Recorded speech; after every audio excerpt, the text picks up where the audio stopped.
अस्सलाम वालेकुम दोस्तों, तुसां देखदे पियो साडा यूट्यूब चैनल पाकिस्तान ऑफिशियल। तो अज जो तुसां दोस्तें को अपना मुल्क माहौल लिखे सूँ तो मुल्क सारे इलाके कितनी सर्दी है तो कितनी जड़ी ना गर्मी लगी पई है। तो असां जरा ही वीडियो दी असां अज दसा लसूँ जेड़े दोस्त सारे चैनल को सब्सक्राइब नहीं की वदन तो सारे चैनल को सब्सक्राइब कर छोड़न, तो जेड़े की वदन तो उन्होंने जी ना शुक्रिया उसे। तो अज जी सर्दी है तो हूँ शाम के थे खड़े 4:52। तो असा जरा ना हूँ वीडियो बनाते प्यूँ तो शाम की सर्दी लेकिन हूँ भी थी खड़ी है। तो हवा भी लथी खड़ी है सनी सनी जी सुबह सुबह की सर्दी होंगी। तो वाल जरा ना असा कोई इतले पाँच नहीं पाँगी क्यों तो धुंध आँदी है ना, कोई कोई धुंध आँदी है। तो ज़्यादा हूँ जी ना हूँ जरा ना सी भी लगा खड़े तो असा वाल जरा अपने फसल उत्ते भी आइए वधूँ। तो ये जरा फसल है ना तो हिंदे तो जी कोई बह पैंदी है ना सर्दी, तो ये जी ना हिंदे वास्ते जरा नुकसान है। ताकि जी उत्तों जी ना बर्फबारी पत्ते तो जम नहीं तो पत्ता जरा ना सड़ वेंदे। तो सुबह को थी तो असा जरा अजा तक सिज नहीं डिठा।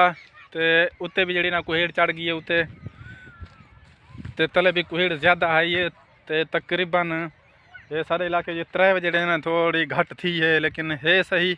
तो इतनी उन्हें कहीं नहीं जी सुबह सुबह होंगी ना 3 बजे को अपना 3 बजे तो नहीं तो वह जी ना जोर शोर नाल होंगी है।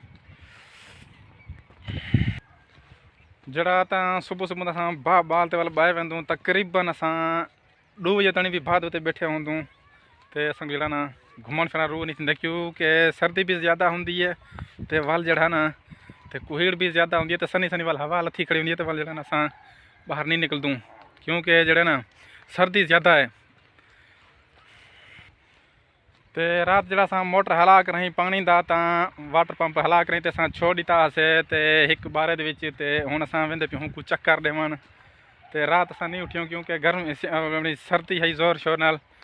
तो असा जरा ना सवर को बाहर नहीं निकतूँ ताकि ठंड भी माल कोई वसदी खड़ी आई उतू। तो थोड़ा बाहर निकले तो सारे कपड़े बड़े बिल्कुल पूस वेंदे हैं। ये सारा बकराई रात असा जरा ना हिंदे पानी छोड़ कर रही तो सूम पैसे हूँ जरा तो ये चक्कर देवन।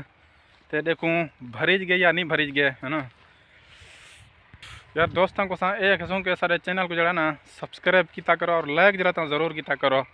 तो जड़े जड़े दोस्तों को सारा वीडियो पुजता पे तो लाइक जरा ना ज़रूर करे सन चैनल को सारे कुछ वीडियो को। तो वीडियो भी पूरा देख सन ताकि सारे जरा ना वो वीडियो बंदे जड़े कोई अद्धे देख दें तो वह वीडियो तीन वेंदे खड़।